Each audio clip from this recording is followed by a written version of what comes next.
Hello, my name is Chidozie Onyebe, and I will be talking with you guys about conversations about race in college, a focus on the challenges of inclusion at Santa Clara University. Let's go. Online, if you go and look under the Santa Clara University mission, vision, and values statement, under community and diversity, they say, "We cherish our diverse and inclusive community of students, faculty, staff, administrators, and alumni, a community that is enriched by people of different backgrounds, respectful of the dignity of its members, enlivened by open communication, and caring and just towards others." Needless to say, Santa Clara in recent years seemed to have strayed kind of far away from that mission statement. In 2007, there was a party thrown by students that are members of a certain fraternity, of which I will not name, and fellow athletes attended that party, students attended that party in 2007 called the South of the Border Party, in which it featured stereotyping Latinos in such a negative light. And these were attended by SU students themselves. And so they were proponents of that type of racial prejudice towards Latinos, which made students of color feel very uncomfortable. People have become more covert about their racial prejudice, more covert about their discrimination, more covert about their bigotry. In recent years, even seen in Bucknell University, Lincoln University, Connecticut University, places of which I have talked about in my argument, the racism has become so much more covert, so much more unseen. And as seen in this Yik Yak statement, an online forum used by members of the university to say what they want to say anonymously, to get their inner feelings out. One of them said, "Monkeys outside Swig, shut your watermelon eating mouths up." And this was in response to a group of black women outside Swig. Has become an online breeding ground for racial-based discussions such as class, power, and privilege. Recently, there has been some debate about whether there should be a white power group on campus or a white social group on campus, although there is not a healthy discussion of this on the campus, but rather in an online forum where many students are trying to get their sentiments heard but shot down by other students. And so there hasn't been a great good of discussion in the classroom to make this possible.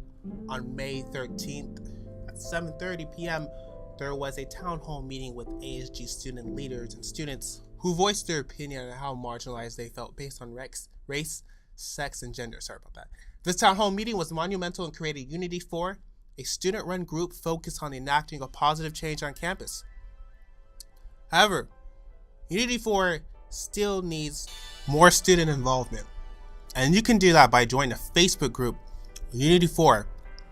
If you haven't been invited by your fellow students, Unity 4 is a great way to get your sentiments heard if you're a student of color, and if you have felt some racial prejudice in some way, to let that be known so the school can enact the change. Because if you do not stand up for yourself, the school will not stand up for you. Unity 4 is such a great opportunity to enact change on campus, and it wouldn't have happened without the help of fellow senior sociology student Tony Williams. He also is a rapper, by the way, if you check out his new mixtape. But aside from that, we're gonna get back to this Unity thing. Unity was created in 1985, the first one actually, by 6 minority student organizations to establish the MCC, otherwise known as the Multicultural Center. This was caused when the clubs were forced out of their offices in Dunn Basement and told to apply for cubicles in Benson. These spaces were not big enough. The 6 organizations were a 21-page proposal to the MCC, which opened its doors for the first time in 1985 to 1986 school year in the Graham Basement. Unity 3, starting in 1999, was in response to the university removing key support systems in place for minority students because the university was restructuring. So therefore, 250 students on June 2nd, with wearing yellow armbands and black shirts to symbolize solidarity, marched throughout campus voicing 3 demands, and these 3 demands were actually met. The MCC was moved from Graham to comparable accommodations by winter 2000, and it actually is in the Chappelle Lounge as we know it today. The Ethnic Studies Department had more resources and faculty members, and the services offered by the Drama Center, the Center for Multicultural Learning, and the Counseling Center was strengthened to meet the target of students, most importantly, minority students and LGBTQ students. Unity program, Unity 4, an intergroup coalition dedicated to encouraging systematic change at SUU with an eye towards making SUU a more equitable and just place for members of marginalized people and all students on campus. We call ourselves Unity 4 in reference to the unity movement that have occurred in the past, instilling major change on our campus starting in the 1980s. As a fourth wave of unity movements, we anchor ourselves in the strength and success of the alumni, faculty, and staff who have worked to foster an equitable campus culture.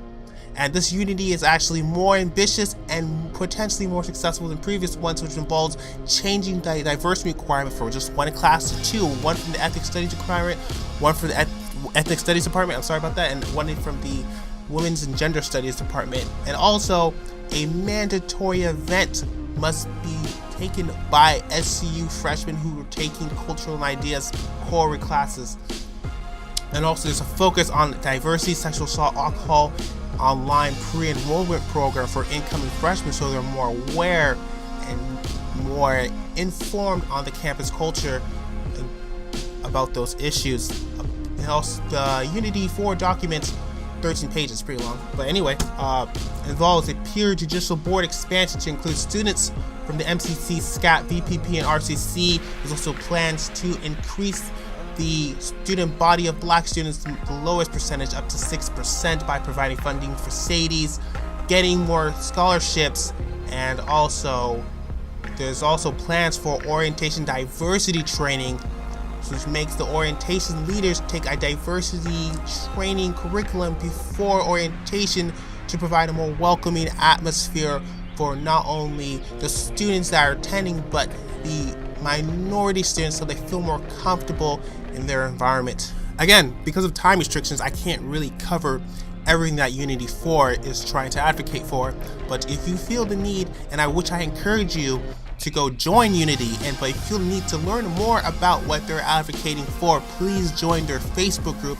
If you're a fellow student or just curious to know, which I encourage everyone to be curious, because this is a great way to increase student body membership and participation on campus. And also the Judicial Review Board is a review board of students who are able to review sexual assault, cases of gender bias and ethnic bias, and able to judge their own fellow students. And so if you're looking to get more involved, please join that and Unity 4. I'm signing off. Goodbye. However, before I sign off, yes, Michael Jordan, I still have one more thing to say. I just want to let you know that racial bias and ethnic discrimination or gender bias or a bias on sexual orientation should not occur on a college campus. And although we see this as well explained in my argument on institutionalized discrimination furthered by the Greek system and also furthered by fellow students who do not come from these backgrounds in which they're able to learn about it, needs to be addressed on every college campus, not just Santa Clara. Santa Clara is just the focus of it because I go here. But this video was made to ensure that if you're watching this, there can be a change, either through Unity 4 or the peer review board. It is up to you to make that happen.